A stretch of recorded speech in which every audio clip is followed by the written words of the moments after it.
Welcome back to German Chocolate Life of a Mixed Girl to this special edition series called Stunt Talk. And today, I'm always excited, but I'm very excited to have Frank Alfano here because Frank is not only, just because everybody has lived expertise, a stunt performer, he's also a fire rigger and runs FJA Fire Stunt workshops for anybody who's interested in learning how to be set on fire and fire safety and how to perform while being on fire. And I know that because I've been there. Hi, Frank. Because you have been engulfed in flames. I have. And the coolest thing about that, I don't know if you've seen it on Stunt Access a couple months ago, I think. There was something that said shooting, firearms, burns, partial and full burns. And I was like, this is both of these things I've been excessively training for this year. So I Yep. like reached out. It was like Brett Smirza, who's like, shh. Yep. And I was like, hey, I actually reached out again today. I was like, I just saw when it's shooting. Just want to let you know, still available. Still Right. available. I know it's Yeah, like they're shooting up here in New York, in New Jersey. yeah. It's Here comes the flood. So it's like when Yeah. I looked it up, I was like, that's pretty cool. And this is openly available. Here comes the flood. It's not a secret or anything. Right. Yeah. Yeah. But like I didn't know though when I first saw it, there was a link. Click here to find out who the coordinator is, whatever, and it was Stunt Contacts. And at the time, I didn't have Stunt Contacts, so I was like, "Well, here goes nothing. I don't know who it is." So then I get an email that just said, "Here comes the flood." I was like, "What's what am I about to get? Like, what is this subtitle? Like, what is Right. this?" And then I looked it up, and they had just that day put it on IMDb. I was like, "This is a Denzel Washington movie." Yeah. I think Denzel Washington, Robert Patterson, Yeah. a few other names I can't remember off the top of my head. I actually just swung by their set because I was driving by on my way home today, and I saw that they were shooting at the ferry. So I just swung by to Ooh. hustle, say hi to everybody. They were out on the ferry, so I didn't stick around, but that's how it happens is, you find a set, you swing by, you say hi to our coordinator, they meet you face to face, and then you guys move forward from there. Yeah. That's the first time that happened to me in New Jersey on a set. She was like, "Oh my God, they happen to have stunts there." It's like, "Hi," but I'm curious. So I couldn't really see online. Is Brett? He's originally from Jersey, I saw, but I don't see where he lives. Does he live there, I and you guys believe are acquainted? no, no, no. He I believe is LA. So he's stunt coordinating. I know that the second unit director is Greg Smurs, his Hmm. father. And they're both LA guys. LA and Atlanta. That's So kind of the vibe I got, but I wasn't sure because I was like, oh, it looks like he's originally from Jersey. So when I saw they were hiring local, I was really curious also with them doing fire burns. Would they usually in that case have a separate fire rigger, or is it if the coordinator himself does it, he's comfortable coordinating it? I mean, everybody's different. Every show is very, very unique and different. There are times, so I've done a good amount of movies and then even more TV shows. So sometimes the coordinator is like, I already have everybody. I know how this works. I need somebody I know I can trust on to perform it, or I need my fire rigger to set it up. He's the one that brings all the equipment, just like you would wire rigging, where you hire Yeah. the person, they have all the equipment, they bring it in. Um, then there are people who are, hey, this is your thing, this is what you're a specialty in.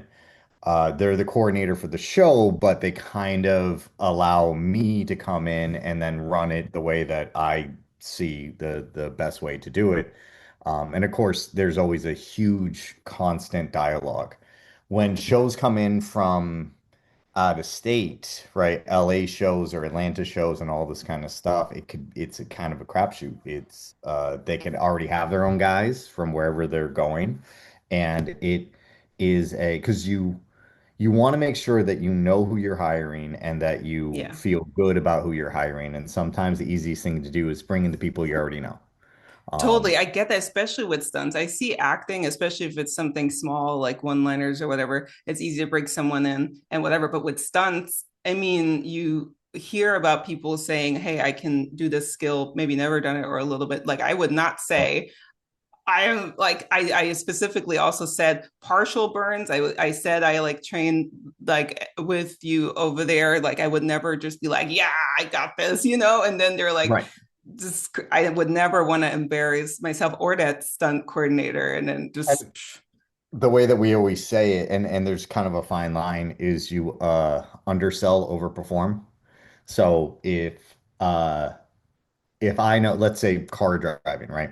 If I know I can hit a 360, I don't tell them I can hit a 360. I'm like, yeah, I can do, a 270, and then I give them a 360, or, if that if I'm totally makes sense. I yeah, know like the funny thing is, all right, I like skipped ahead a little bit. So you have a bunch of credits, you do a whole bunch of stuff, but your origin story, that's what I've been calling it because it's fun. It sounds more like film, is actually that you're a Florida boy. So you're actually, I yes, live in Florida, you're from Florida, you have a theater background yep, actually, and then why I bring that also because we were talking about Kevin Rigo, and you're like, oh, Kevin, yeah, I kind of know him, but you guys have right, actually never met, even though around that time you guys were probably both in Florida.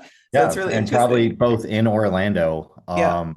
But that's the interesting thing about, I think, entertainment in general is I'll I'll be in the same city with somebody for 10 years, never meet them, and yet at the same time, there'll be somebody who lives on the other side of the world that I've met or worked with a dozen times. So it's just, you That's know, so crazy. circles eventually collide, and usually you wouldn't even know if it wasn't for Facebook and Instagram. Yeah, I do know this. There's a lot of still Facebook usage going around, but like I've taken I a still book precision work through driving Facebook. class. Yeah, yeah, yeah. You see the directories and stuff on there, and they do post stuff, and people post their reels. And I don't use Facebook. That the only reason I check in once a week is because I know that's where a lot of people will still post stuff. But he had trusted me with a driving job. I had just done a precision course with Bobby Orr, and I was like, obviously not comfortable just in any car just doing the stuff because it you learn some of the basics, but he was like, I got a driving job and you can definitely do this, and then it was super fun. So but you still get so nervous. I can't imagine whenever that first fire job comes up. Well, I must say when I was at your workshop, what I really really really loved actually, that I think, I don't know if it was five or six or seven of us, but I was second to last on that day. And I really Mm, liked that because you put us all in the positions of, prepping, de-prepping, and especially fire safety, like being on yes. the fire extinguisher 1, 2, 3, and the wet towel. And, when I don't react fast enough or I can't get it going, how fast somebody else comes. So the time that you lit me on fire, I had zero fear being lit on fire, zero. There was like none. I was like, let's play.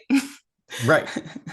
So I Eventually, it really does love get to that. the point where like we should always give fire the respect it deserves, in the same way that if we were doing shark diving, right? You do shark diving, that's one of my newer passions that I've been doing the last few You got years. to come back here then.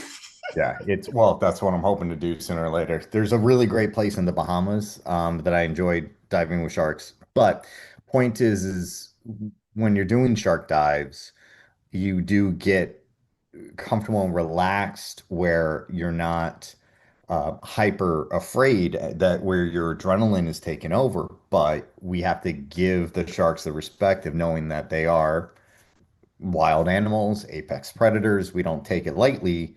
But at the same time, you do it enough times and you're like, oh, okay, I'm comfortable because I understand the nature of it. And fire is very much like that. It's like having a wild animal around I where can you totally have to see give it that that because when I respect. did get kissed on that last one, I mean, it wasn't really bad, but you do see if you do run the wrong direction a little bit, or like when I was going too Yeah. fast and some of the gel comes off of your skin, that's easy to, on that part, get burned, or you're flicking too fast and then the fire comes that direction. So that definitely there, but to know, I can't imagine that somebody might get a little further, like, oh my God, I'm about to be on fire and then just freak out. But the the safety part about this, no matter if for some reason it does kiss you or something happens to everybody, was so fast. Just Yeah. knowing it's not going to be super terrible.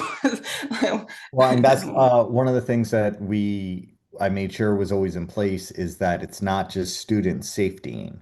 So it's important that every student learns the different safety positions because for every one person on fire, there's four people that have a job. And knowing how to safety is important, but I also don't want to just put it in the hands of students to be the safety. So I always have one person I call a ghost extinguisher from my team. So if one of the students has that moment, and it's not even fear that makes them hesitate, it's doubt. It's, Mm, oh, I don't want to run in yet. Oh, is this the time? I don't know. I haven't, unless they hear that very clear go or out from my voice, there's hesitation. yeah. My team doesn't hesitate, and my team doesn't hesitate because they have thousands of burns under their belt, versus the students who have a few dozen burns by the end of the day. Because I think we usually do anywhere between 30 and 40 burns in a single day.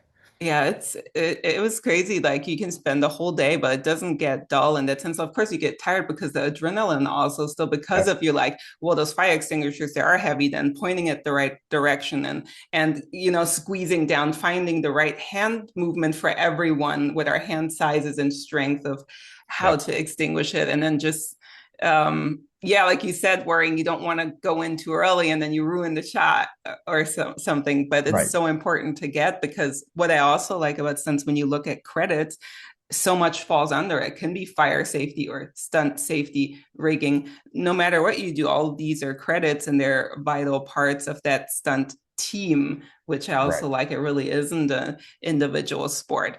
But speaking of that and the fire, so you were Florida boy, theater, you loved it. And then when I look at your bio, especially, you jump into, and then I liked it like fire and training. How did it get to from doing theater to stunts and fire? How did that come about? So, I grew up in Jacksonville, Florida, and I went to a school of the arts high school for theater, and then I went to a school of the arts college in Richmond, Virginia, Virginia Commonwealth University.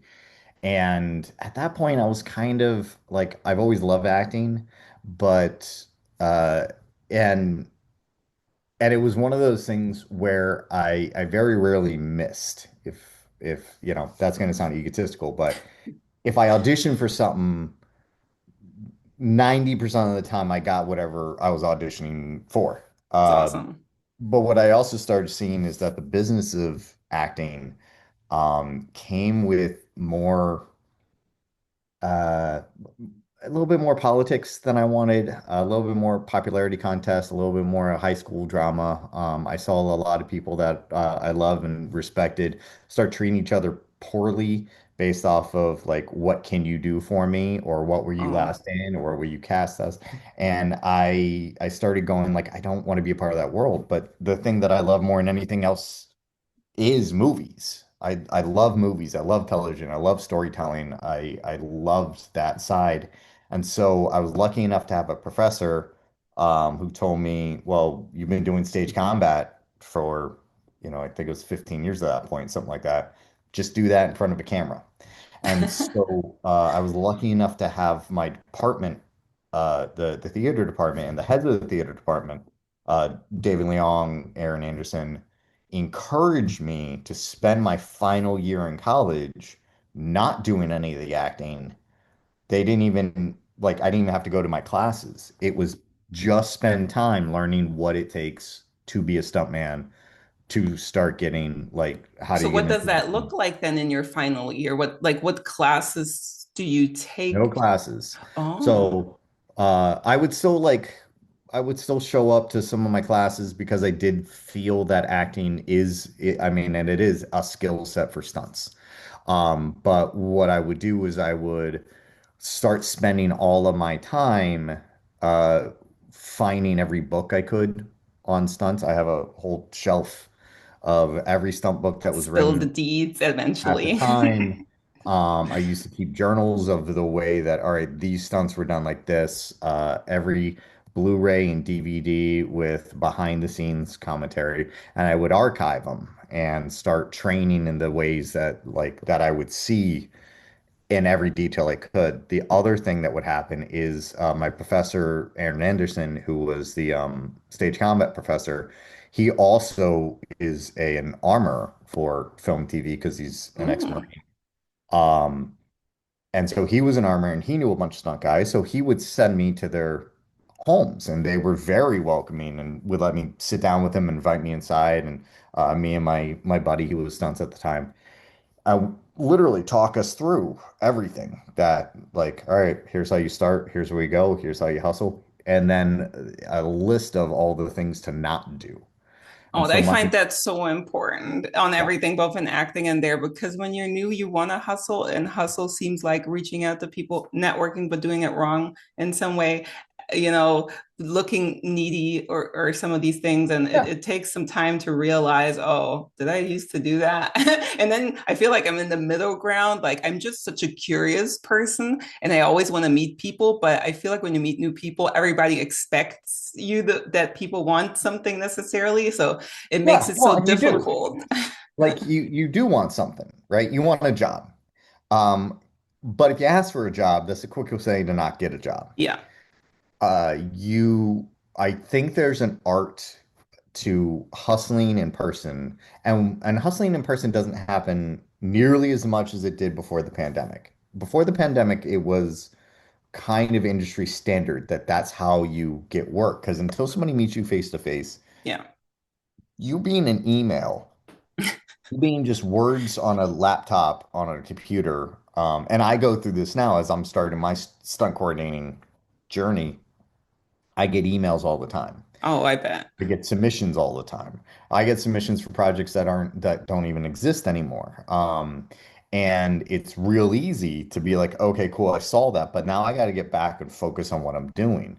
But when you Yeah. meet somebody face to face, that's when you actually get a sense of who they are, the type of energy that they bring to set.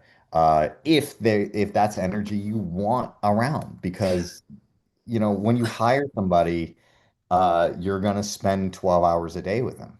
Oh, And 100%. And it's so difficult in that sense, though, because sometimes you can't tell. You think somebody might be cool, but then they might still be difficult. Like I sometimes work with people like in general corporate that I really like, but then like at work, the way they work might not be the same style in some way. Or like I know I can be like I'm so passionate, and there's a downside to being really passionate and curious. It can look really intense to some people and be like so excited about stuff, and then like you sometimes too excited, and then you gotta dial it down. But like when you said you used to go in for theater and 90% of the time you get it, that is literally most of my life. Like the opportunities that happen when I go into a room, and also like you said, not trying to be ego, but I know how my energy and my personality is when I go into a room. People immediately are like they appreciate like yeah, me, my hard work, the positivity I bring, the optimism, and and you and have I'm to be not just all genuine. talk. Say again. That's a thing that I think some people miss is that they both in stunts sometimes, but also acting, you have to be genuine. Yeah, It's really easy to play positive. It's really easy to put on a mask in a show of like, this is my likable self. But if if you can relax yeah, into it. When I go to hustle, right? Because yes, I'm hustling because I want to work for this person. yeah. I want more days on set. I don't think there'll ever be a point in my life where I'm like, oh, I wish I had one. But I don't go expecting a job. I don't go asking for a job. And I absolutely never go because I need a job. Oh, 100%. I hear you. Yeah, Desperate is the quickest way to stay desperate. So when I go, I'm going to meet somebody face to face, make the hustle quick, concise, and then leave. It's hard sometimes to know when to exit because well, there's not a there's not this very clear line of, hey, okay, now the conversation's done. Thanks. You have to create it. And if you miss it, and this happens to me still to this day sometimes where I miss that window and then I just stand there and now they're back to work on something and I'm just standing there. And so now I have to find that window again to be like, hey, thanks for Oh, your that's awkward on the and second leave. time. Yeah. Right, which, it happens, but if you can treat it like, okay, show up, hey, keep it simple. Hey, I want to meet you face to face. This is, this is who I am, et cetera, et cetera. Um, or if I already know them, hey, just swing by, say hi, because I don't need to pitch myself. I let them ask me questions. I don't immediately start talking about myself. Yeah. Um, I just say, hi, I just want to meet you face to face. Happy to shoot you an email with all my information. If they ask me, hey, what's your background, all that kind of stuff, I try to keep in like 30 to 60 seconds of Elevator a pitch. pitch. This is it. And then I like to ask questions. I love to ask, like, what are you guys up to today? Oh, how are you setting up? Um, I look them up before I get there so I can Mm, ask questions about, like, oh yeah, you were on this movie, I love that scene, how'd you guys prep that? But again, it has to come from a genuine place. If you yeah. come with uh, an itinerary, people can kind of read that too.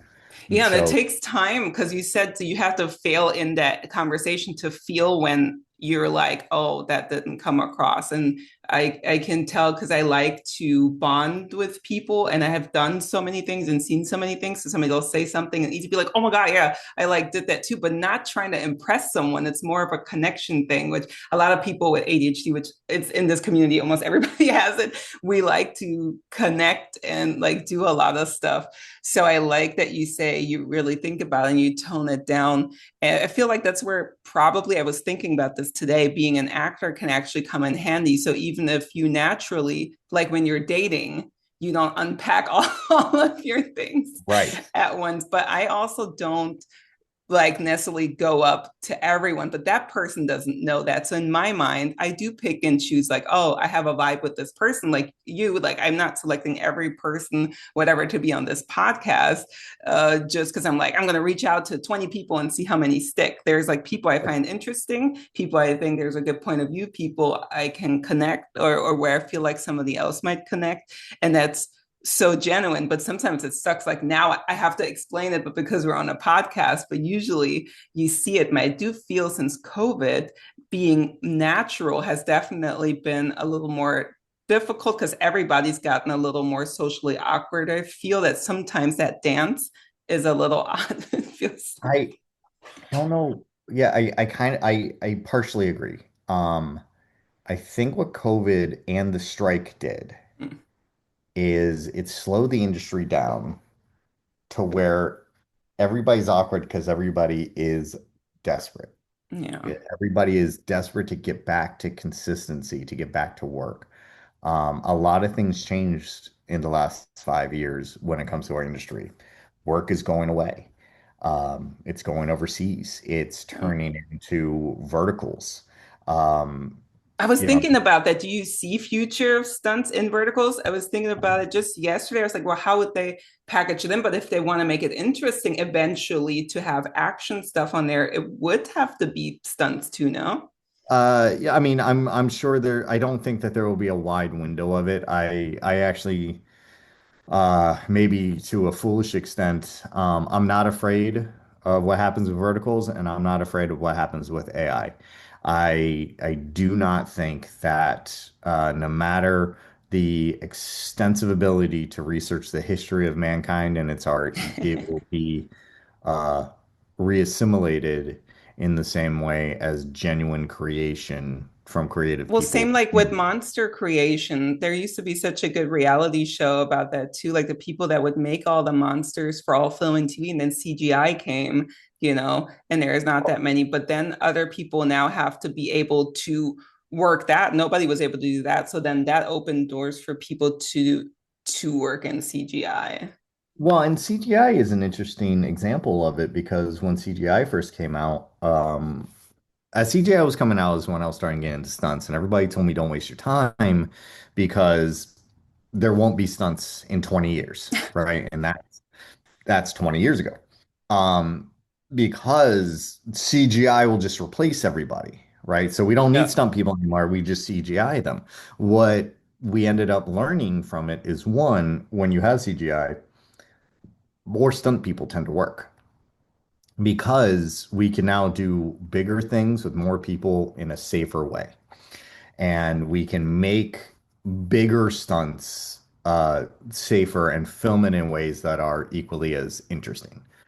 I also tend to find that whenever you kind of force feed a cheap answer to an audience, and it happens over and over and over again, the audience starts craving the real thing. Yeah. So, in the same ways, if I feed kids fast food every day for a month, they're really going to crave a home cooked meal by mom, Yeah. of healthy stuff because they need it. And I think the same thing happens with creativity. So stunt wise and action wise, that's why we still have huge successes with the Mission Impossible series, the Jason Bourne series, the what's the James Bond series. These series that have giant practical stunts, and that's what's sold on it. Fall Guy was about a stuntman, but the big thing is look at all these practical stunts that we're doing over and over again, and the Look audience. at Gladiator 2. I was in awe. Gladiator 2 stunts. I couldn't even, my eyes, I need to watch it like a couple more times because I know I didn't catch nearly as much as what's happening on the screen. And it and the audience connects real stunts to real danger, which keeps them just in the story. Mad Max Fury Road is another great example. Once you start adding too much CGI, and fire is a perfect example of it. Mm-hmm. I have yet to see a CGI fire which doesn't look like a cartoon. Oh, yeah, And what I 100%. do see a lot of times is I do see, and I think it's to the foolishness of those in charge making the decisions, is that you have a real fire burn, and then you go, well, I want to make it more intense, so let me put some CGI on top of it. And now the whole thing looks like a cartoon. And the moment the audience, even if it's subconscious, the moment the audience goes, oh, I'm watching a cartoon on top of a person, they emotionally disconnect because they know that that person's not really in danger. So Yeah. practical effects will always, I believe, have a place. And the audience will always respond to real, and that includes when we talk about AI, that includes about emotional connection. Yeah, Uh, everything's a fad, and it's human nature just from psychology and like just in general as humans to be scared of something that's new and things taken away. So of course there's always going to be someone trying to take advantage of something, but like you said, it always comes back. It's like it comes full force. Everybody wants to try it, everyone wants to do it, and then they're like, all right, we tried it. Now it's like when you have a pool at your own house and then you're like love it the first week and then you hardly ever go into the pool. right. Because it's readily available to you, but Yeah. you go a long time without it. So that's why I'm not worried about verticals. Verticals, even right now, a vertical is what, a 2 to 5 minute soap Yeah, opera, it's right? So short. it's a swiper. Yeah. It's just something put on in the background that I don't see, there's no way to profit from it.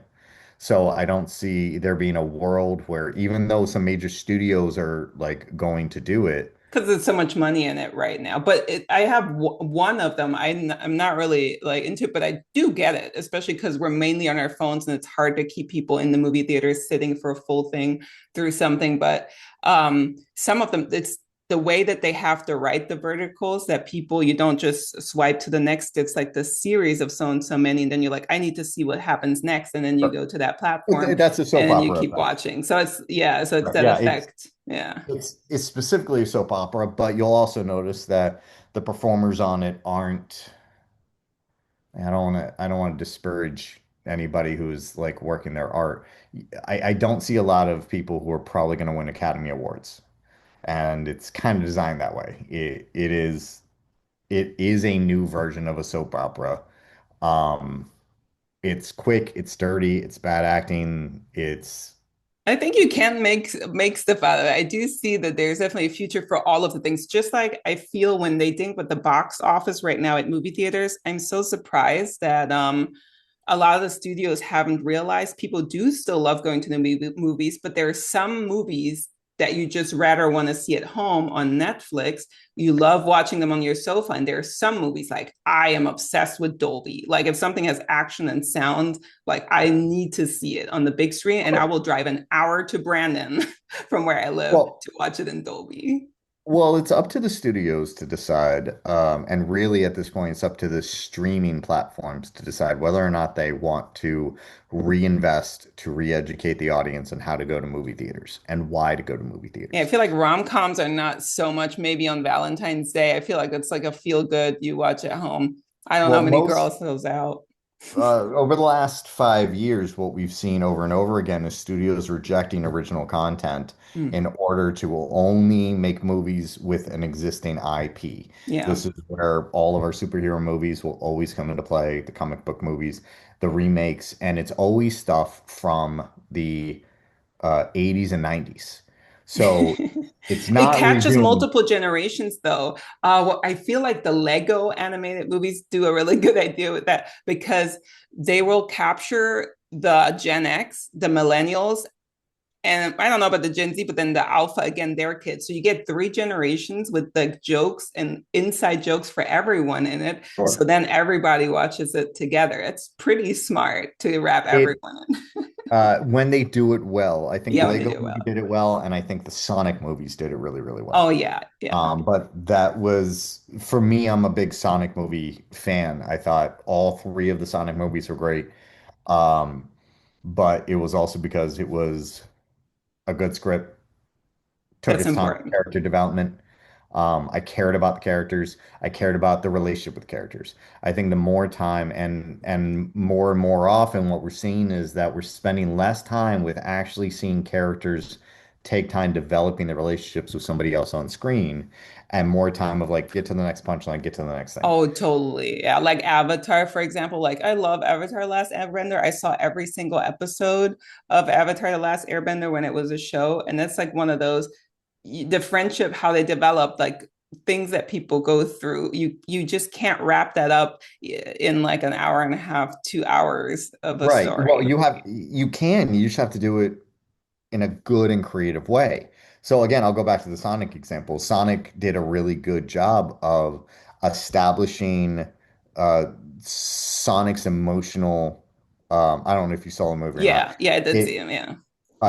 so it took time establishing the emotional journey that Sonic was going through with his feeling alone and feeling like he's connected to this town, but it's a one-way glass. We took time seeing the hopes and dreams and the motivation of the officer, and then his relationship with all these people. So once he and Sonic had a relationship, they all start connecting, and now we really care about what they're kind of going through, and it's fun because it's a cartoon hedgehog. Yeah. Um, Yeah, you're and right. They did do Jim a really good. Carrey I like as the Dr. last one a lot Robotnik. too. Yeah. Jim Carrey gave Dr. Robotnik so much personality, and committed to it and constantly like doubled down on this character that the juxtaposition of the silliness of him and the reality of our hero clashed perfectly. It was just really well done. The more that we encourage and support movies that do that, the easier it is to come back. But I do think that the streaming services have to get to the point where they want to kind of re-educate the audience to sit still for 2 hours. Yesterday, even, I went to the movie theaters and What you watch? I did a double feature. So I did Begonia Oh, okay. and then One Battle After Another. Oh, I still And haven't seen that one, and I'm on the A it list. I need to like watch some of them. I've heard so many incredible. good things. I'm so surprised because when I watched the trailer like a million times before any other movie, I was like, "Well, it looks like just another action movie," but the reviews sound like not at all. It is um it is an incredible movie. It's not an action movie. There's action, there's some action to it, but as you watch it, one, it is very relevant to what's happening today. Ooh. Which is crazy. I was just talking to a couple other stunt guys about it. It's really crazy because it's based off of a novel written in the 90s. But you see very much immigration detention centers.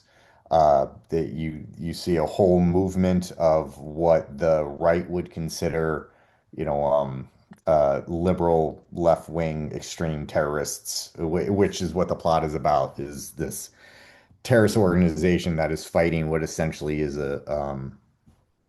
a police state.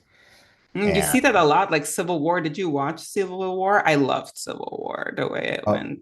which one, the Marvel one or No, the, the the newer one. Did it come out this year or last year with Kristen Dunst in it? oh yes, yeah, I saw that. No, yeah, that came out a couple years ago. Maybe even Wasn't no, like too like long, not too towards the end of long. the pandemic. Yeah, I saw that. And what was great about that is you actually didn't know what side was on what. Yeah, yeah, they did a really It good job on wasn't it. this is red versus blue. Yeah. It was this is two sides of an opposing government. And I like that because I really don't like when it gets so politicized because everything is so political and everyone's so split. I like going to movies and watch TV shows where they don't bring it up necessarily in a way like one person is right or wrong, so that only 50% of the audience might enjoy it and the other 50% gets triggered watching it. Like you go to the movies, like Nicole Kidman says in the AMC thing, to kind of escape reality. Like you want to Yes, leave something left to imagination, but still think about like a House of Dynamite, I guess, is the way it was. It like, I haven't seen it, House of Dynamite yet. I think it's important to that art does all of it. I think that there are times that we need to go and kind of like escape the reality that we're living. But also, I am a very big believer in the importance of art, not only speaking to the world as we know it, the world as it was, the world as it is, and the world as we hope it to be, but also almost all sci-fi is about the world as we fear that it could become. oh yeah, yeah. And over and over again, it's a cautionary tale, and that's Yeah, what it. cautionary tales are totally good because it makes you think. Anything that makes you think or empathize even with the other side in the sense, like I grew up in Germany, so I come from another country where I grew up. So coming to America, to me, everything looks a little bit different, and I can see the Mhm. both sides very well, and I can see how it would be so easy to just be like slap everybody and be like, can we just move on? Because everybody has something right, but at this Well, point, everybody just wants to be right. But like you were also well, and saying, that's a hard yeah, part of it too, is because anytime somebody does say something artistically against one side or the other, yeah. the instinct is for everybody to go, just shut up and entertain me. Right. But that's not what art's supposed to do. Art is not designed to just entertain. I know that the idea is that. The idea is as long as I'm entertaining, I can make a profit off of it. But uh, if that's all you're doing, there are shows for that. There are Oh places for yeah. I mean, art. there's times for everything. You're in a different mood at all times. So I agree, like I said, it just has to be done in a way where you're not purposely trying to edge people on purpose by just saying certain trigger things instead of feeling what's happening. Like when we talk, especially in the acting word about villains, a villain isn't just a bad guy. You, as an actor, you're not like I'm playing a bad guy. You're playing a person that was either misunderstood, something happened, and that's what happened. So to understand where is it coming from and what's happening, the Well, different characters. an actor should never, any actor that's playing the antagonist in this story should never think of themselves as a villain. Yeah. But the the motivations of a villain are usually pretty clear cut. It is greed, power, uh, lust, love, envy, revenge, grief. Um, there, there are empathetic motives where somebody can become a bad guy because they, something terrible happened that Yeah. had they not done a certain series of what we would consider immoral things, we understand why they did it, but not, the reason Darth Vader turned into Darth Vader, the story of how, why Dracula turned into Dracula. But that doesn't also mean that every villain has to be empathetic. Oh yeah. Yeah, There that makes are sense. Yeah. there are so many villains. Um, Django Unchained is a great one. Um, Leo DiCaprio in that is deplorable, but so entertaining to watch. And he doesn't think of himself as a villain at all. Yeah. But because of because of the actions that he's doing, we know that he and the system that allows him to Yeah. be, because we always have to, one of the things that I like saying over and over again is you have to remember his character didn't break the law once. Yeah. Yeah. Not once. He never did anything against the law. He never was not an upstanding American citizen in that movie. So the villainy in him is him representing the entire evil system that was being run at the Oh time. yeah, totally. So that's, I think it's really always going to be important that our antagonists, whether or not they're villains, our antagonists are people whose motivations are clear. Hmm. Um, you can agree, Thanos, you can agree with his concept of why he wants to wipe out half of all existence, Yeah. but that doesn't mean it's the right thing to do. Oh, exactly. Yeah, but And that's but you yeah, have to come to that decision yourself. I think Clockwork Orange, the book, more so than the Stanley Kubrick movie, dives into that concept of what what is true evil and should a police state be able to basically torture evil out of its citizens if it deems them guilty of such things. And the book answers absolutely not, no matter what. But in order to come to that conclusion, we have to despise everything that our villain is doing, the character Alex. And he has to do horrific and heinous things where we want the torture to happen to him, we want the results that come out of it, and we still have to say, no, that's not the right thing to do. Because, yeah. Yeah. Right thing also not always easy. It's definitely, I mean, the closer it gets, that's why, yeah, there's different forms of type of entertainment, but the motive behind making something and how you make it and what it stems from, so much kind of goes into it, into making something great. Like you were talking about IP. So for example, the new Predator just came out. And there are just so many of them. And I watched some and I'm like always like, I didn't quite understand it because I don't remember the first one. It was made right before I was born, I think, yeah, in the 80s. And so I think I the was first one always came out like, in 87. oh, was it okay? I was one maybe Yeah, at that time. But I what I did like about the new one, I just saw it on the weekend, was they took a little bit of a different approach making it, and the way they made the stories and created the characters and how they went by surprised me over the movie quite a few times. It was very unexpected when you've seen the ones before. So I right. think they do realize now they can't just be like, let's just make another Predator because people love Predator and then just put a bunch of I action with no nonsense in it. I think they learned that with Prey. So, uh, of course, they had the IP. Yeah, that one was the one where I really was like, I didn't understand how he got there, what was the thing, and I was lost. I liked the movie, but I was lost in that one. Right. Prey, I thought was a really well done movie, and it was the first one that kind of brought us back to the storytelling structure that made the first one very successful. The second one was very successful, even though it's not nearly as good of a movie. But both the first and the second one, we spend a lot of time with the humans and the people and developing their relationships to each other and to the events in the environment. And then the Predator almost like almost formulaic. You give a little bit of a hint of here he is now.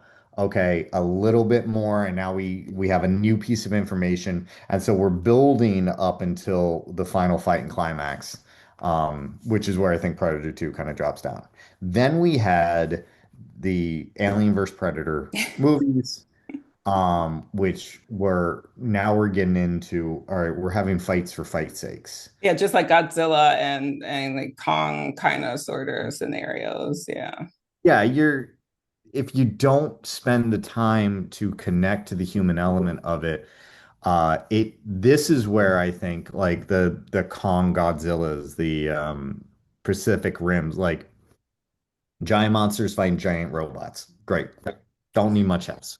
Right? Cool. All day. Um, we had so many Predator movies that tried to be clever and try to be more clever than the audience and more clever than the fans that they just flopped over and over and over again. Or they tried to almost put in a blender. Well, these are the elements that worked last time. Put it in a blender and then just refeed it to us. And I was like, no, you can't baby bird the original movie to me. Prey did an interesting thing where they they reset the formula. So now we're in an environment again where, like the first one, we are in the woods, in a jungle per se. We're learning about these specific people with this indigenous tribe, and the reason why they're driven to kind of do the way, to live the way and hunt the way that they are. Then you put a predator in the middle of it, and what you're watching is not a predator. And how neat did we make the predator? You're watching a young woman Mhm.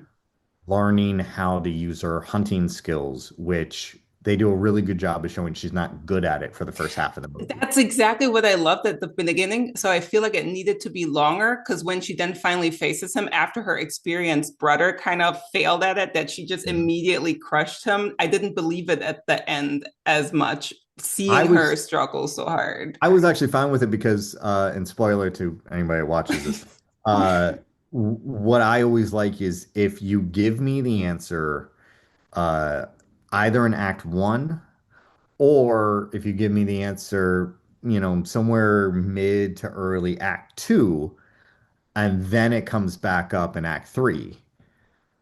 That's when I'm like, okay, cool. You've already established that Yeah. there is that there is a sand pit here. We had to watch her use her intellect and cleverness and Mm-hmm. tools that she had to get out of it. And so when it comes back into play, it's not a random denouement where it Oh, just, totally. Also, really, how it showed how the men hunt and how the strategy of the woman, both of it coming together. Like she's like, I'm strategy, but I use these skills that really works. And, I really loved when she was like being told how to use the gun and it was really fast and like no one would like understand how. And I was like, there's no way she's going to shoot this and it's going to work. And it didn't. And I loved that it yeah. didn't work. I was like, they really thought about it. So I really did like the movie. I just didn't know like why did it pick up there? Why was the predator there? And I was like, maybe I missed it in some of the old Well, movies. I think I actually kind of appreciated that they didn't go over the lore, because if you're watching Prey, chances are you already know the lore. Okay, that makes sense. Okay. You know the lore that they come to hunt the greatest hunters, Oh, right? so that was it. Because when the new one, Yeah. when I watched it, they go over, I feel like a origin kind of thing. I don't want to spoil anything, but I feel like in that sense, they explain. And that made me wonder if that's why it happened in Prey, but I wasn't sure. I was like, maybe I just missed too many of the movies. So you saying that, I now totally get that. And that's actually really cool because they do say like who they were when he was not trying to hunt someone because they were more in prey. They're like, they were to prey themselves. So he wasn't going to try to hurt them. Right. That just clicked. That really made so much sense. I can really only recommend watching the new one because the way it changes a little bit the picture of where they are gonna go with it. And it's a little Well, different. and So I I haven't seen like the it. new one yet, but I will say if you haven't watched Killer of Killers, the Killer Pred, of Killers. um, Okay, gotta watch that one. it's on Hulu, Disney Plus. It's a really great one. it follows three individual stories.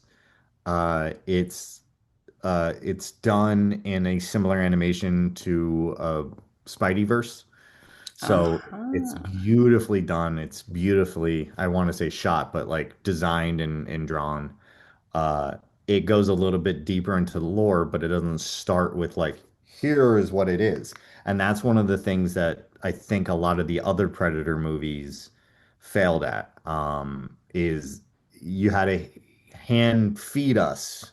Mm. Oh, this is what it is. I think AVP did Yeah, the it gets worst. boring that way too. Like I love being surprised. I naturally love problem solving, and that's like one of the things I enjoy doing. And I love a good mystery of things. So when somebody hits me over the head with something, I get really excited. I'm like, oh, Right. I didn't.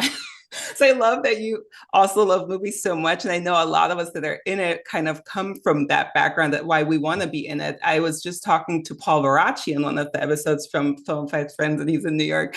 And he had this connection with his dad growing up, that he loved movies. And we were talking about, because I have a 13-year-old son, and we love movies. Like I have a boyfriend, we've been together for years. I love him, everything, we're great. But if I want to go to movies, I go with my son, because Yeah. like the way we react to usually the same things, it's insane. We love movies. And I was like, I always tell him, like, he's also my reader when I have auditions, my son. So I always feel bad. I was like, it's gonna pay off at the end. I promise. I'll take you to a premiere and it'll be Right. but to like go somewhere and like share that, and I got to be part of something I love so much. When I hear a lot of actors say they don't watch the movies they were in, I feel it's almost so offensive, because I just play a small part no matter what I do in there. There's so many people that wrote it, made it, that edited. You have all the I sound effects, the music, and I want to see the I whole world how it was absolutely get it. created. I absolutely understand not wanting to see the project that you're in. I I totally get it. get not wanting to see how you maybe did, because we always judge ourselves. But especially if I want to be in something that I'm like, I love this universe, like DC is like Sure. on the top of my list. And I was like, to be part of that, I want to see it. But to be like, I got to be part of something amazing, I still want to watch it. Not for myself, that like Right. my part, but to see what were they actually envisioning, especially in the world of CGI green screens, and you don't know Sure. what you're doing half of the But time. I understand the actors who are like, I never want to watch a movie that, especially if they starred in it, because partly they don't want to see their own performance, but the other thing is if you start seeing your performance and then you start criticizing it on the Mm, screen, the next time you're behind the camera, you're gonna you're gonna carry that thing that you saw. You're like, oh, I do this weird thing with my eye, and so I can now see that. now, when you're saying your next line, you're really focusing on not doing that thing with your eye instead of focusing on being alive in the moment with whatever your scene partner or whatever it is. Being I genuinely get that. That's a honest. nice way to see it from that way. I guess if we were like a lead in something, then you really can't be in something that you actually love, because then you can't watch. That's like about theater. Like my background was in theater too.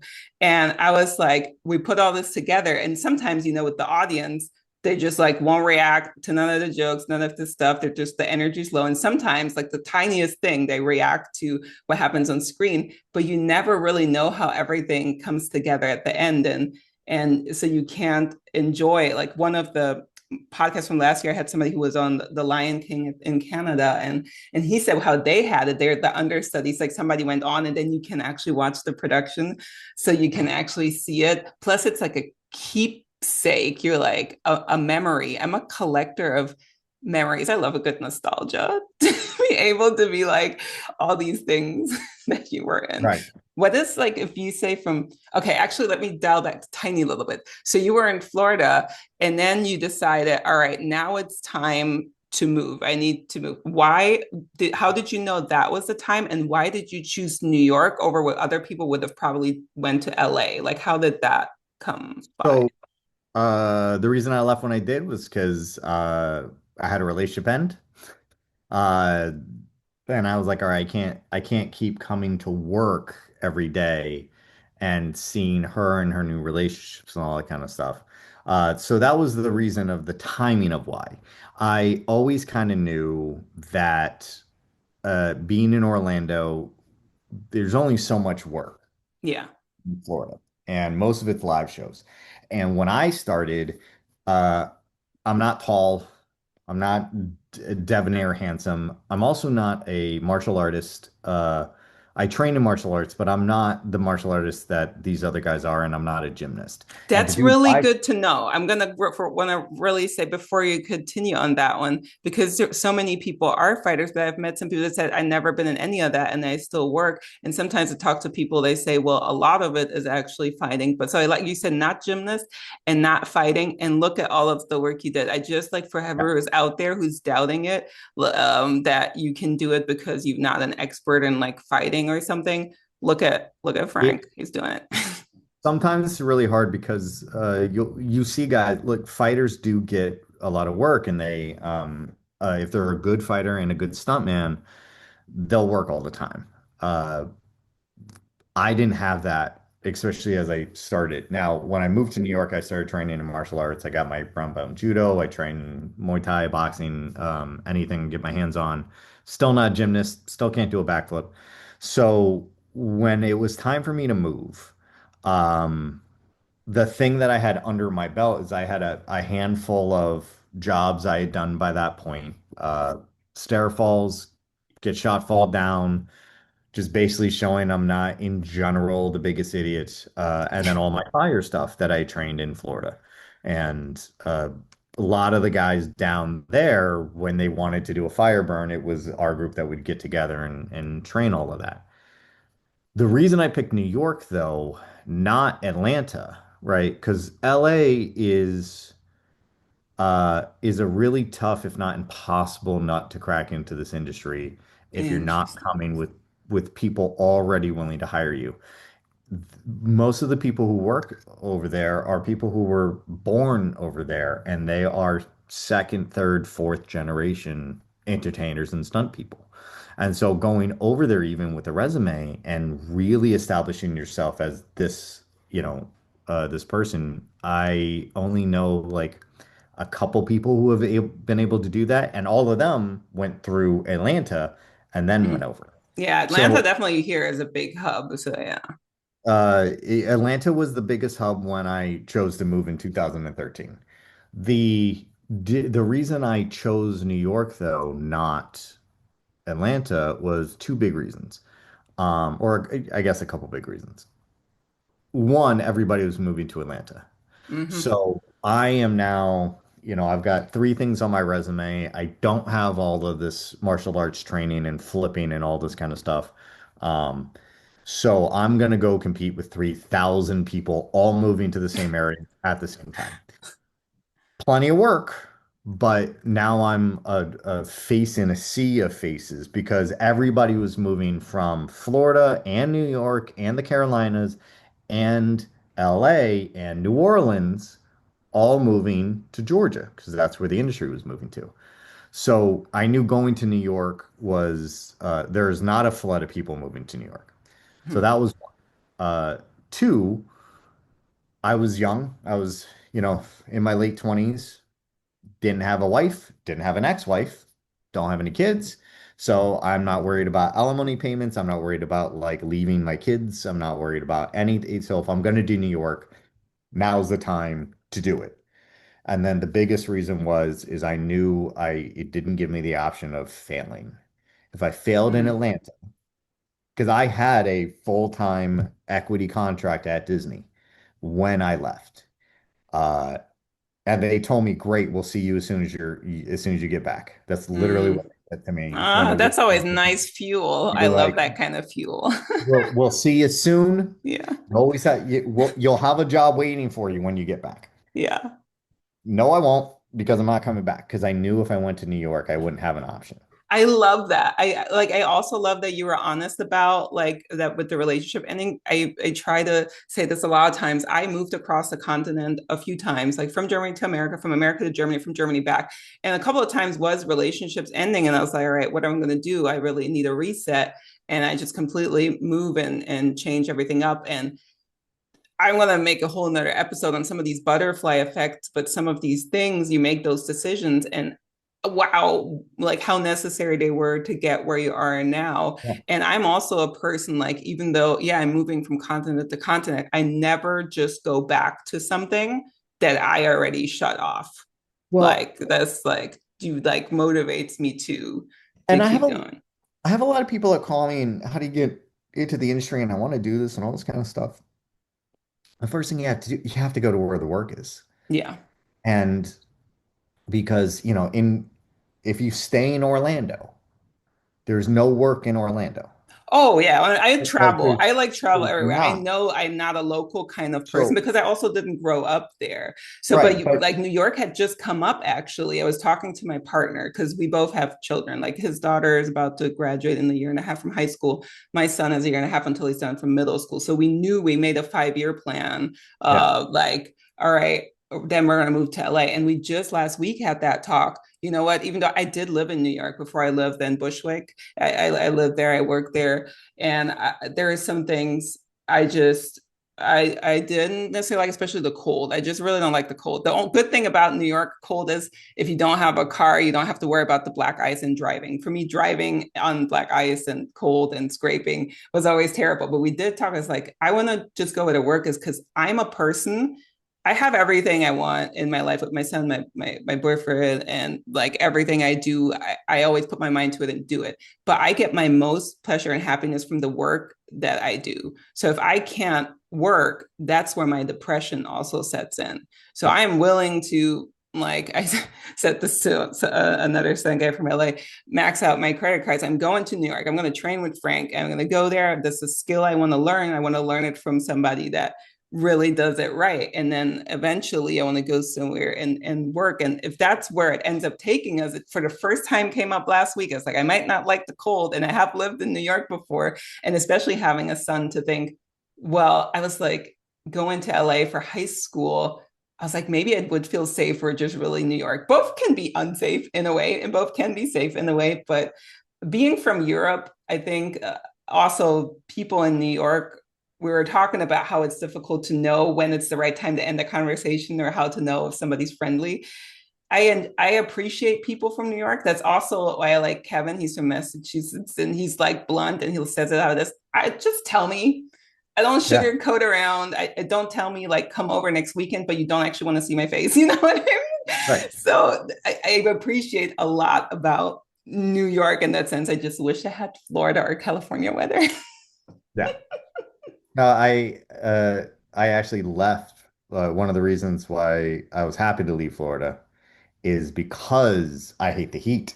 Oh yeah, the summer is terrible, but Hate the heat. it's 3, 4 months of really terrible heat, and the rest is either really nice or doable versus the cold and the gray lingers like half a year or And, longer.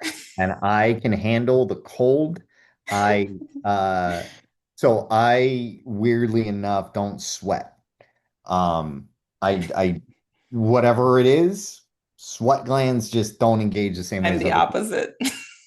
Yeah, my girlfriend and I went to a spa with like 7 different saunas, and I'm laying in a sauna. It's 200 degrees inside the room, and she asked how I was doing, and I took her hand and I put it on my chest, and she was like, "Why are you dry?" I'm Yeah, like, it's "Yeah, crazy. that's it." So when I'm hot in Florida, I'm hot, and I grew up in Florida. If I'm sweaty in Florida, I know it's not my sweat. It's the state. It's Oh, yeah, the sticky it's this humidity. it's the swamp that's Mm-hmm. like just stuck to me. And I hated that feeling. I hated the feeling of being hot. Being cold, I can always get warm.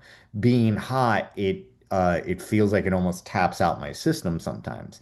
Now, that being said, I've had to learn over the last decade and a half on how to counter that while working because we don't have a choice in what our outfits are. So one of my first jobs in New York was I was a Foot Clan member for the Ninja Turtle remake, Whoa, which was my dream job. I'm 8 years old again in my brain.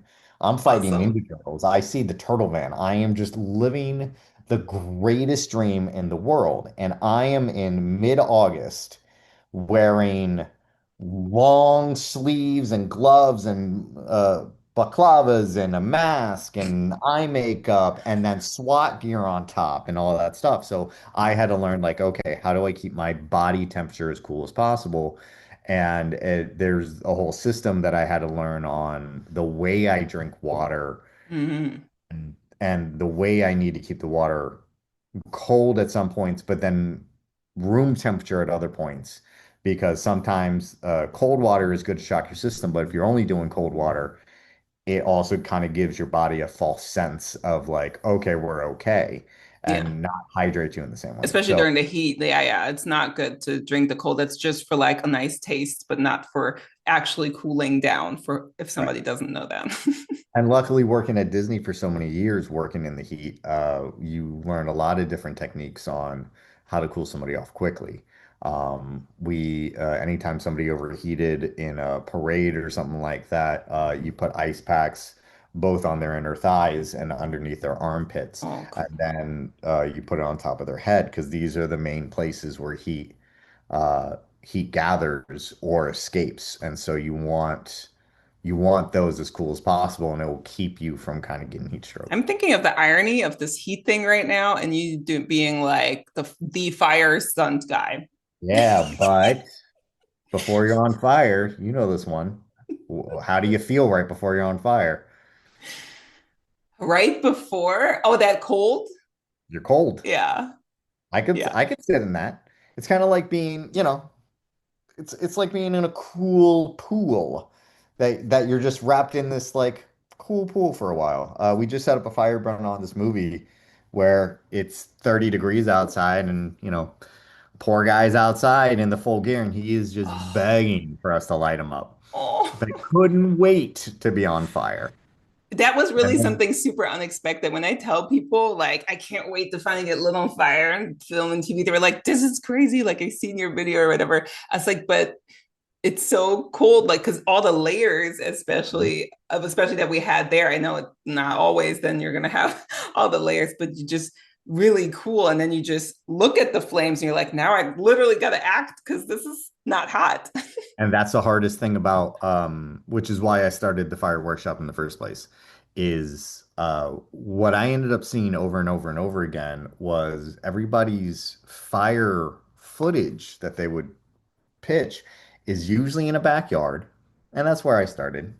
So there's not hard judgment, but what you see is you see people in a backyard with oversized hoodies, with really thick gloves, with like a soaking wet hood. You can only see this much of their face. And they don't know how to act on fire. And so I would watch this footage and be like, yeah, but that doesn't look good on camera. And Mm, so it's similar to a thing of like, yeah, you could be great at throwing a punch, in real life. But if you can't throw a punch so it looks good on camera, right? Or, a lot of MMA fighters, you could take a hit, but can you sell that you got hit without yeah. being hit? And so that's why we started the fire workshop years ago, is it gave people an opportunity to practice acting like the fire is hurting you, And like it's the not fire. easy. It is not because you feel like you want to do certain moves, and I know you go over like all the typical Yep. names of the things that Yeah, are just the certain moves. the E Honda where you see one guy just put his arm out like this and he's like, "Oh no, oh no." I'm like, it that doesn't tell me that the skin underneath that jacket is blistering, that it feels like you have, a cheese grater, skinning you alive. That this doesn't tell me that. The robot, right? That was a big one because a lot of the times, and what I notice, and this is not to throw shade at any systems that existed before. The systems were designed to make sure that it was so safe that there was no chance of something happening, and Mm. which is absolutely smarter, but not as useful as what we're trying to provide to people. When I did one of my first burns was at stunt school in Seattle, and it was stand still, your jacket's on fire, you can't see it, and they said just move your arms like this and kind of and open your mouth as if you're screaming, right? And that's it. So everybody, I had 80 people in my class. I watched 80 people do the robot. And not one of them did I go, oh, I can see this in a movie. This would be great on film. Mm. And so what you end up doing is I started feeling like, all right, more and more times, people don't have the training in order to get the fire job. You get the fire job back in the day because well, somebody just liked you and you're already there.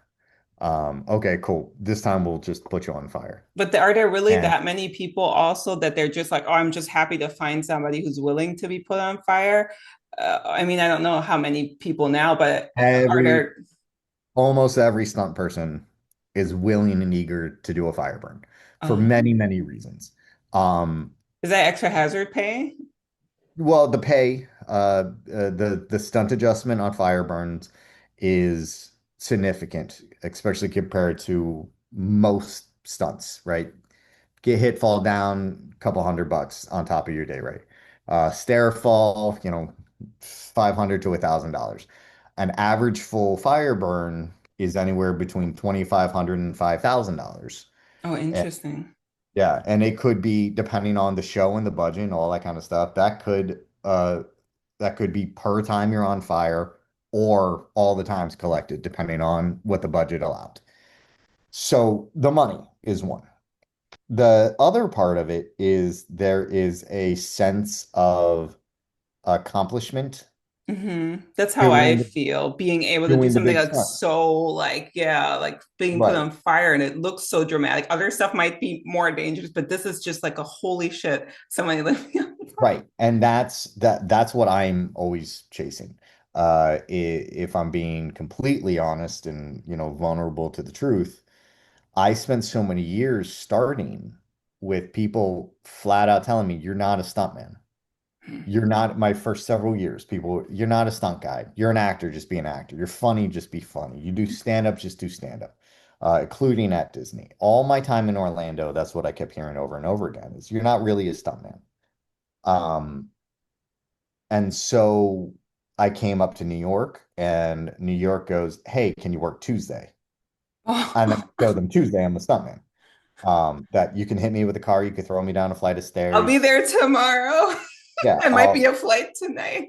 like that's yeah, that was the difference when I got up to New York is there were, especially back in 2013, there were so many shows and so many jobs and so many shows were like, hey, we don't want to see the same face ever. Well, they're killing And so so many people off in a lot of these cop shows and all kinds of correct. stuff, right? Is it like Now a there are rites of passage to be on one of those? it is the starting ground for a lot of people. But I still search for the give me the job where I can show I'm a stuntman. Let me do the stair fall. Let me do the car hit. Let me crash on the ground. I'm happy for the days, right? I'm grateful for any day on set. But if you do a lot of days where you don't really do much, um, you do small things, you don't do anything that makes you feel like Yeah. you're still a stunt guy. Fire always makes you feel like it. I totally get it. I'm like always on the hunt for that dopamine rush. So I'm a veteran, a combat veteran. So when I got out, I first didn't realize it. So it took many years of trying to understand why am I unhappy many times. I cannot find the same thing. I need a purpose for something and I need there to be a certain level of just a little some sort of stress or something happens and I just you're also really cool in a sense. I don't care what other people think. I just like doing something that's really cool for myself. Everything's always like a self, Sure. like accomplishment. I was like, I want to do that because it's so cool. And so I'm always chasing that. So same when you said stair falls, like at our first location at K75 Stunt Academy before the hurricane tore it down, we had a real staircase that had like going down and in the middle, then dropping a few more. I rode down that staircase so many times. I had so many bruises. I was just like, all right. I mean, I'd still be like scared because you just never know what actually happens when you roll down. What are you actually going to wear when you go on the set and what Well, kind of staircase? But that's a that's stunt. that's where the training comes in. Yeah. Um, it's a really important thing that people understand is that our job. our actual job is not to do the stunts on set. That is not our job. That's just what they're paying us to do. Hmm. Job is to train. Our job is to train so we can walk onto a set and be ready. And you have to be ready for what you're asked. You also have to be honest about what you've trained in and you're ready to do. So, one of the things I like saying is that during my journey, and I probably made the same mistake that I'm about to criticize, stunts kind of falls into three major things. It's a job, it's a career, and it's an identity. Hmm.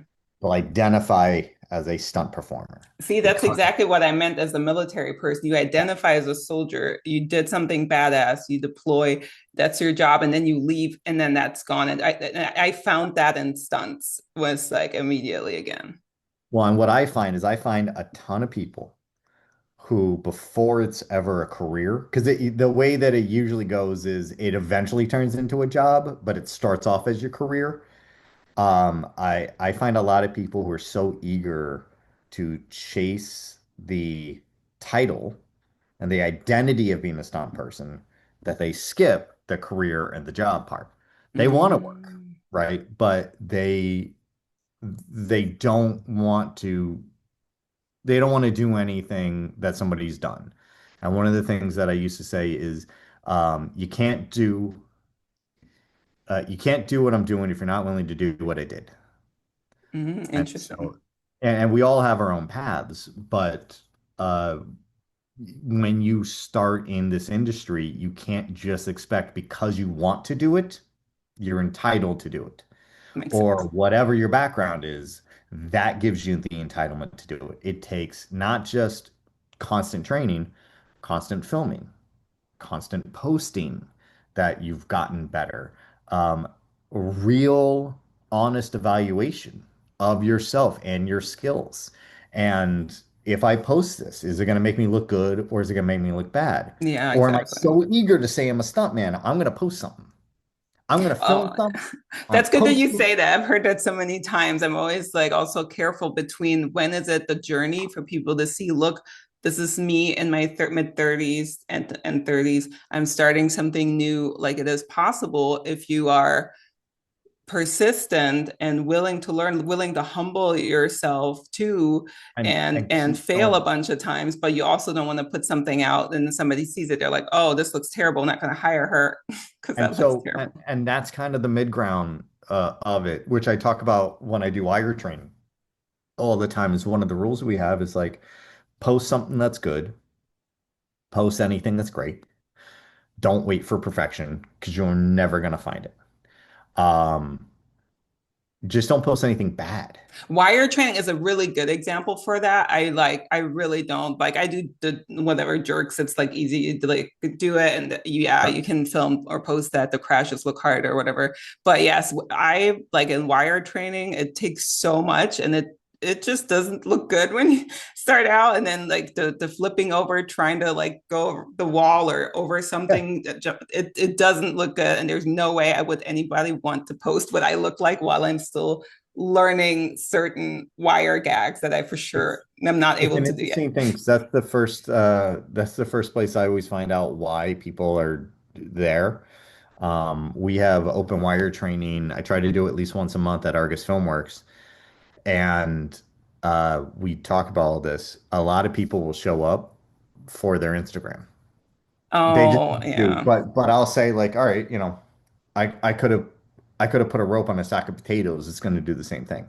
And so when I see people do that hand pull backwards, like where they just kind of swing into boxes, I'm like, great. That doesn't tell me anything about your skills or what I can hire you for. My friend Scott Hoffman has a phrase that I love to death, which is your resume tells me what you've done, but your reel tells me what you can do.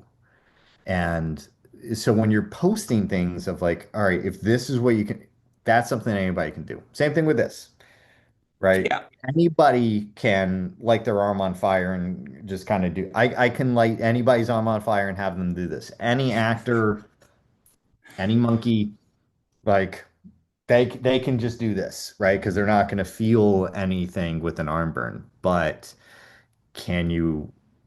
Can you move well? Can you give me something more dynamic? Can you act on fire? Can you do it safely? Can you go bigger? Can we paint you bigger? Do I have to worry about if you're going to freeze if you get because fire flashes in front of your face? Are you going to freeze or are you going to push forward?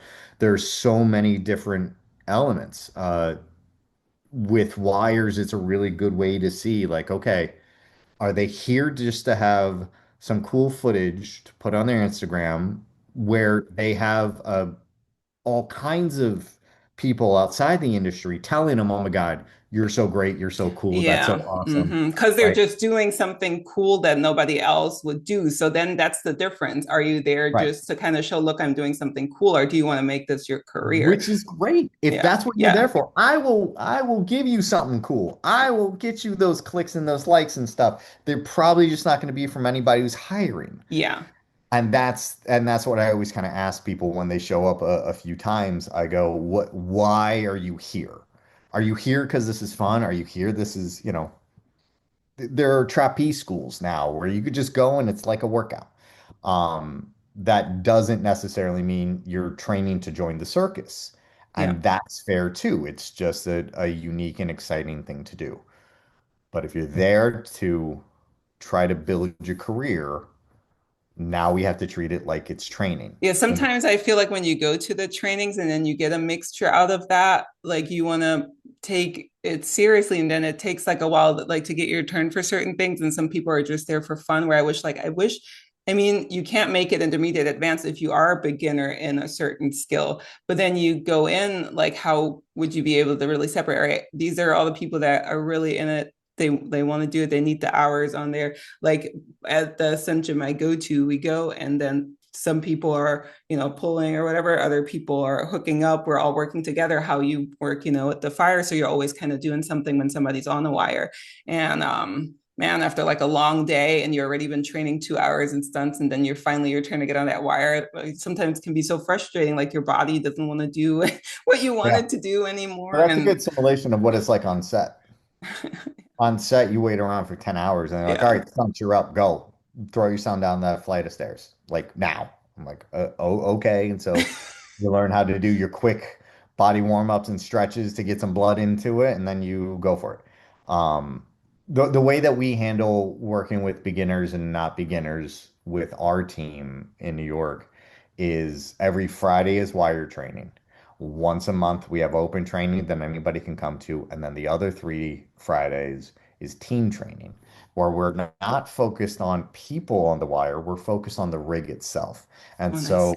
we come up with a rig, we go, let's see if we can work out the kinks. Once we've worked out the kinks, we're like, all right, this is pretty close to what we want. Then everybody kind of runs through, and we as a team and collective talk about this is working for this person, but not for this person. So what do we need to do here? And so now it becomes more of a creative about what do we do and Also how we technical and problem solving in that sense. That's what I do like about Kevin too, because he won't just be like, all right, who's going to wire? He's like, I want you guys to know how to rig. I want you to know why, and I want you to know right. all of these things. And I really appreciate it. So it really got me also thinking more about safety and taking classes and like some of these things, because it you also perform just really differently if you look at different aspects of your performance and not just the Yeah. thing that you do. And yeah, some things might take longer, and that's okay. It's not one of those overnight things.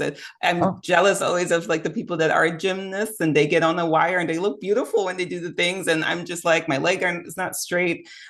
They're still carrying me too much maybe while they're pulling because I'm not flipping fast enough. But yep. this one might just take longer, and I just have to deal with the fact that I go there because that's the thing I really want to get better at.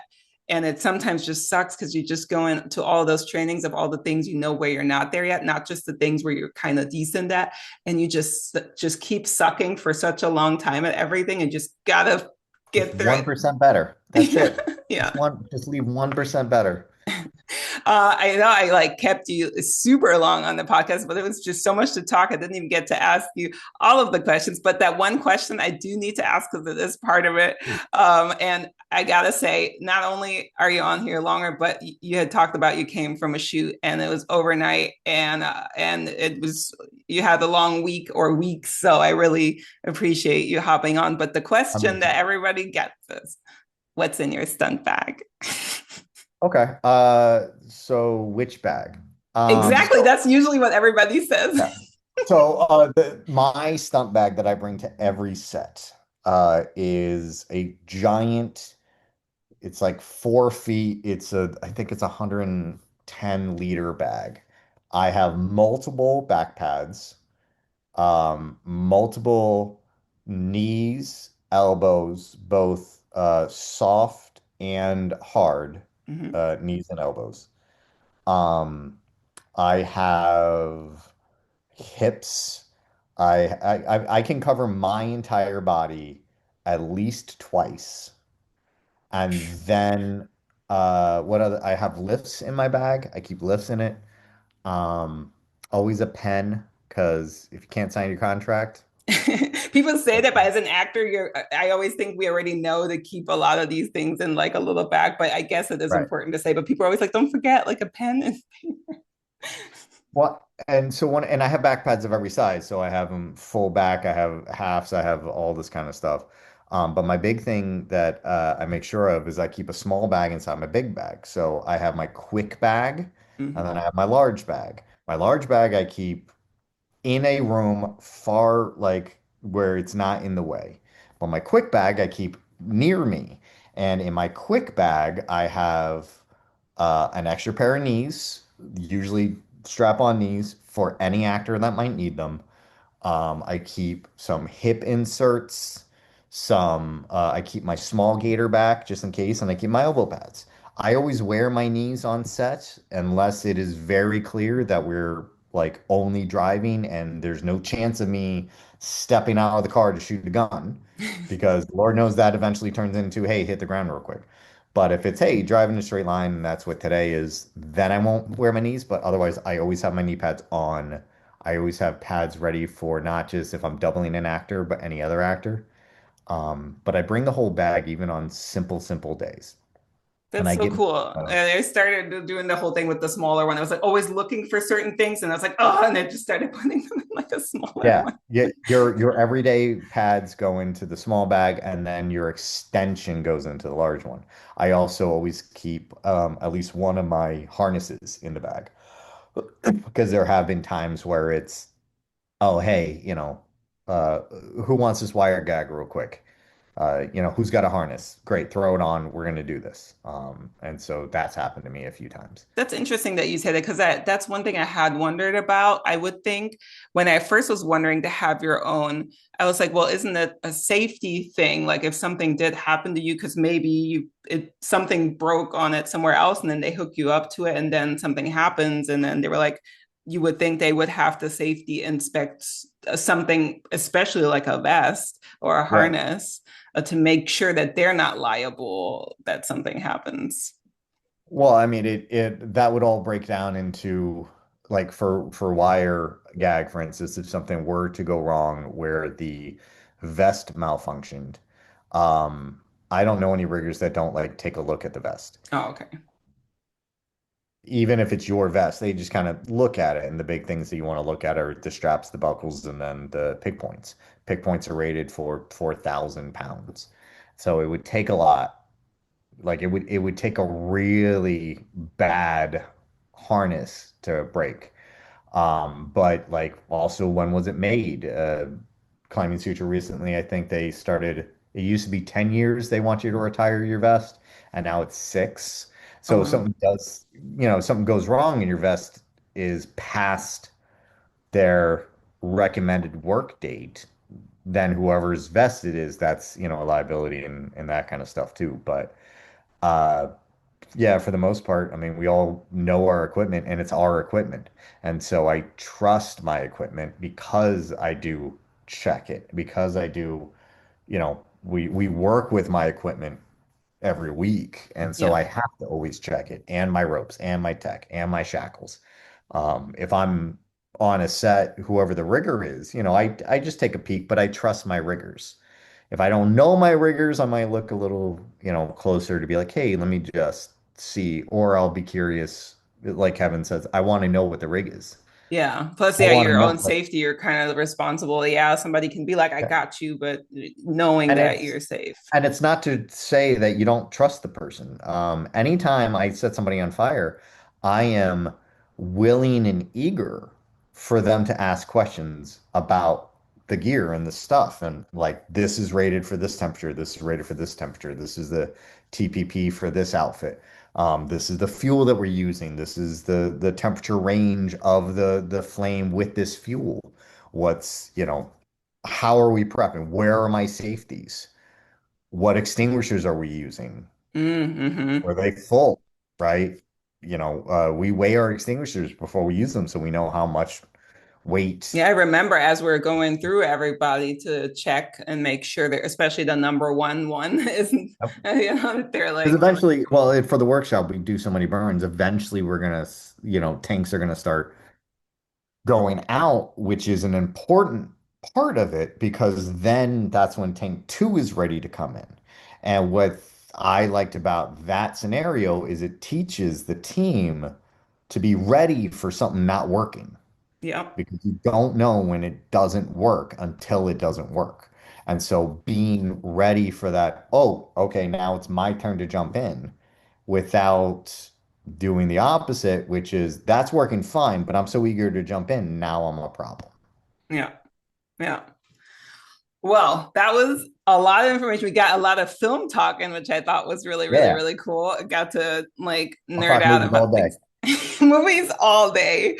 I'm not sure when it's going to air, but I know that your next workshop is December 13th. I especially know Yep. that because I'm actually going to be in LA for an event that weekend. And I was like, oh, but if somebody's coming out and wants to try it, I can only recommend. I know a lot of these big classes, if it's driving or fire burns, it seems like it costs a lot of money. But I must say, when I came on to your workshop to see what all was part of it and all of the safety, the gear, the people that are there to keep you safe and to teach, and all the stuff goes in it.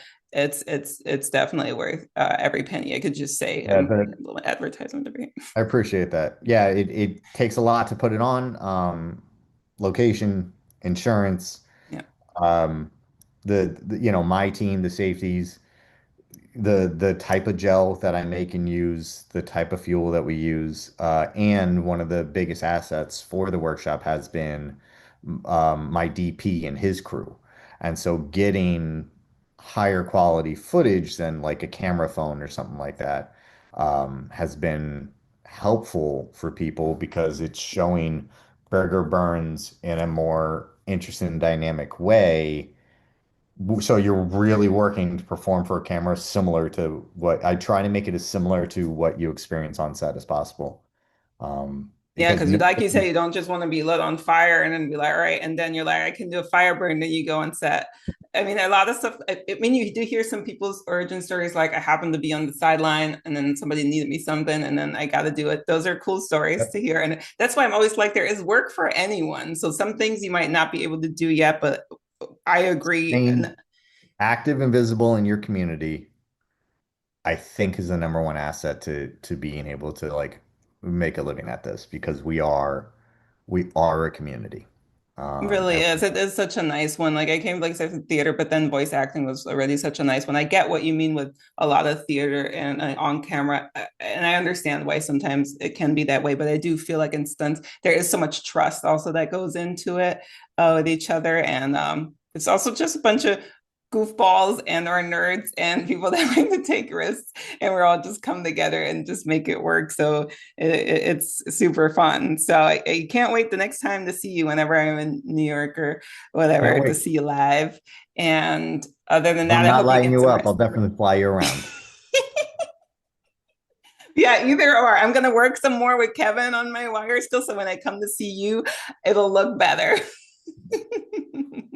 So I hope you get some rest and you get to recover. And I do hope there's still a bunch of cool stuff you get to do this week. But if it's just rest, that's also needed.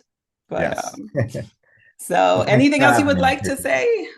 Nope, just, no matter, no, I say no and then I go to say something. No, I guess my biggest lesson is don't don't wait for somebody to give you permission to go do what you want to do for a living. Like nobody's going to give you permission no matter what, you can actually do it.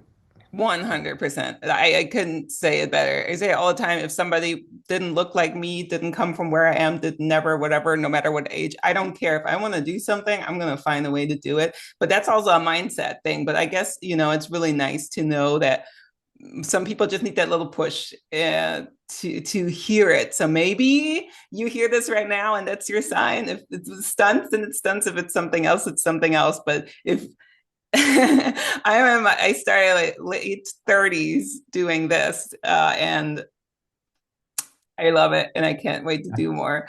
And we'll see what's on the next episode. So you just got to tune in. Bye.